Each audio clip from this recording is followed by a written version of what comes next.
Bienvenidos al canal educativo de la Escuela Militar de Medicina de México. En esta ocasión nos vamos a sumergir en el complejo enigma neurofisiológico que se esconde detrás de los trastornos del espectro de la persona rígida. Va a ser un viaje fascinante que nos llevará desde la médula espinal hasta la corteza cerebral, todo para descifrar los orígenes de esta condición. Bien, esta será nuestra hoja de ruta. Empezaremos con una introducción al enigma de los TEPR, luego bajaremos a los hallazgos a nivel espinal. De ahí subiremos al tallo cerebral para ver los reflejos exagerados, seguiremos hasta la corteza motora y su hiperexcitabilidad. Después vamos a sintetizar todo en un modelo de falla inhibitoria generalizada y cerraremos con las conclusiones y su aplicación clínica. Entonces, arranquemos con la primera sección, la introducción al enigma de los TEPR. ¿De qué hablamos cuando hablamos de este espectro? Pues estamos ante un rompecabezas clínico, uno que se caracteriza por una rigidez progresiva y espasmos que pueden llegar a ser, verdaderamente debilitantes.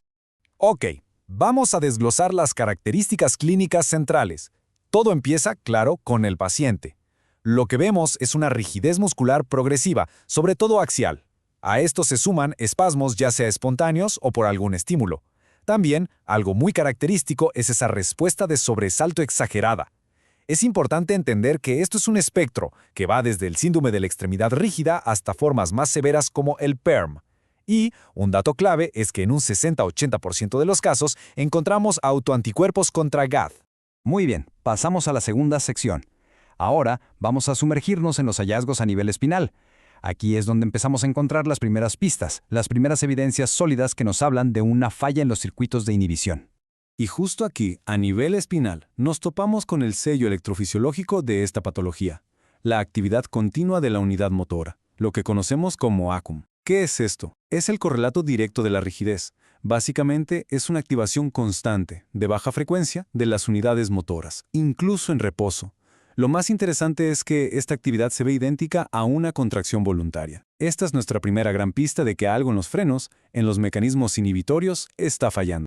Y esta comparación lo deja clarísimo. Pensemos en la fisiología normal. Existe lo que llamamos inhibición recíproca. Cuando un músculo se contrae, el opuesto, el antagonista, se relaja. Es una coordinación perfecta. Ahora, ¿qué pasa en los TPRs? Ocurre la cocontracción. La ACP persiste en ambos músculos, agonista y antagonista al mismo tiempo. Esto es una señal inequívoca de que ese mecanismo de inhibición recíproca ha fallado, apuntando directamente a una disfunción en los circuitos GABAérgicos.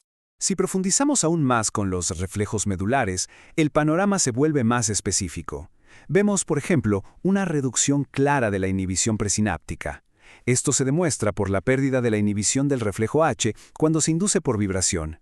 Curiosamente, el componente presináptico de la inhibición recíproca parece preservado, lo cual es, un hallazgo algo contradictorio. También hay una menor inhibición recurrente, aunque no llega a ser estadísticamente significativa. Y la inhibición IV, en lugar de inhibirse, se reemplaza por facilitación. Todo este conjunto de datos apunta a una disfunción predominantemente presináptica y mediada por interneuronas GABAérgicas.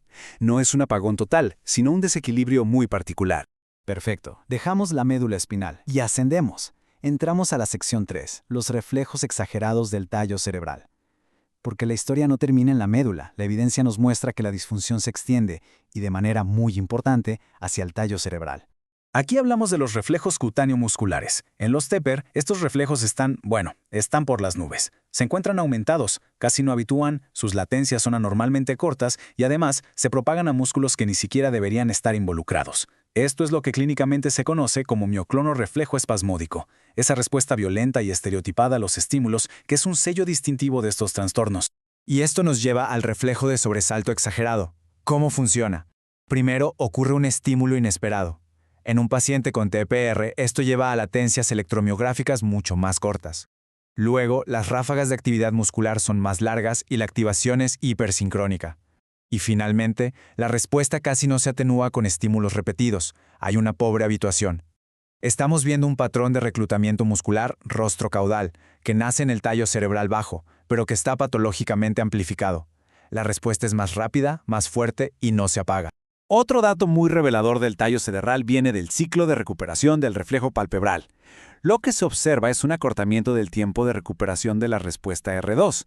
¿Y esto qué nos dice? Nos habla de una excitabilidad aumentada en los circuitos interneuronales del tallo. Y lo importante aquí es que esto implica una inhibición defectuosa que está mediada no solo por interneuronas GABAérgicas, sino también glicinérgicas. El problema, como vemos, es cada vez más amplio. Y con esto llegamos al punto más alto de nuestro ascenso por el neuroeje. Sección 4. La hiperexcitabilidad de la corteza motora. Ahora la vistes desde arriba, y para obtenerla usamos una herramienta potentísima, la estimulación magnética transcraneal, la MT, que nos permite interrogar directamente a los circuitos corticales. Con la MT usamos paradigmas de pulso pareado para evaluar el balance cortical. Por un lado, medimos la inhibición intracortical de intervalo corto, o SIFI, que explora la inhibición mediada por GABA. El resultado en TEPR está reducida. El freno no funciona bien. Por otro lado, vemos la facilitación intracortical, o ICF, que evalúa los circuitos glutamatérgicos. El resultado, aumentada. El acelerador está a fondo. Es un desbalance fundamental. Menos inhibición, más facilitación. Y aquí, la evidencia se vuelve contundente, como lo demostraron Koerner y su equipo en 2004, y cito, la hiperexcitabilidad de la corteza motora se correlacionó positivamente con los niveles de anticuerpos GAD en el líquido cefalorraquídeo. Este es un punto de inflexión. Es el puente que une el hallazgo neurofisiológico, la disfunción eléctrica que medimos con la MT, con la base autoinmune de la enfermedad. Ya no son dos historias separadas. Bien, ahora es momento de juntar todas las piezas del rompecabezas. Entramos a la sección 5, la síntesis. ¿Qué nos dice toda esta evidencia? Desde la médula hasta la corteza. Nos habla de una falla inhibitoria generalizada, una que conecta todos los niveles que hemos explorado. Este esquema es la fisiopatología hecha imagen. Vemos una sinapsis inhibitoria GABAérgica. Y aquí están los objetivos de los anticuerpos en los TEPRE. Objetivos intracelulares como la GAD y la anficina, y también extracelulares como el DPPX o el receptor de glicina. Este diagrama es clave porque nos permite visualizar exactamente dónde está el ataque autoinmune, conectando la inmunología directamente con la disfunción neuronal que hemos visto en la médula, en el tallo y en la corteza.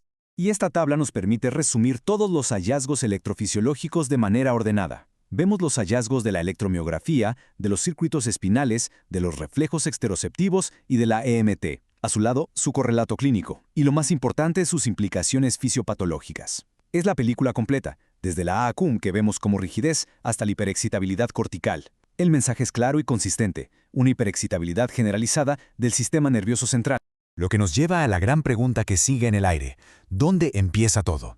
¿La anomalía primaria está en el tallo cerebral o en la médula espinal? ¿O acaso todo es impulsado por una señal aberrante que viene desde arriba, desde la corteza? Esta pregunta, que aún no tiene una respuesta definitiva, es la que hoy en día enmarca el debate de la investigación. Nos demuestra la tremenda complejidad de estos trastornos y nos recuerda que la historia todavía se está escribiendo. Y con esa pregunta en mente, llegamos a nuestra última sección, la número 6. Conclusión y aplicación clínica. Es el momento de traducir toda esta neurofisiología compleja a la práctica del día a día. Entonces, ¿cuáles son los mensajes clave para la práctica clínica? Primero, que la electrofisiología es una herramienta fundamental sobre todo en pacientes seronegativos. Segundo, que la combinación de ACUM con reflejos anormales del tallo cerebral es altamente característica de los TEPRE. Tercero, que todos los hallazgos apuntan a una falla generalizada de la inhibición GABAérgica y glicinérgica en todo el sistema nervioso central. Cuarto, que los datos de la EMT no solo confirman un componente supraespinal, sino que además se correlacionan con los títulos de anticuerpos anti-GAD. Y por último, comprender estos mecanismos nos ayuda a monitorear la enfermedad y, por supuesto, a guiar las estrategias terapéuticas. Toda la información que hemos revisado se fundamenta, por supuesto, en literatura científica de alto nivel, la cual se detalla aquí para quienes deseen profundizar en el tema. Este análisis fue producido por el general de brigada médico cirujano Humberto Carrasco Vargas. Muchas gracias por su atención.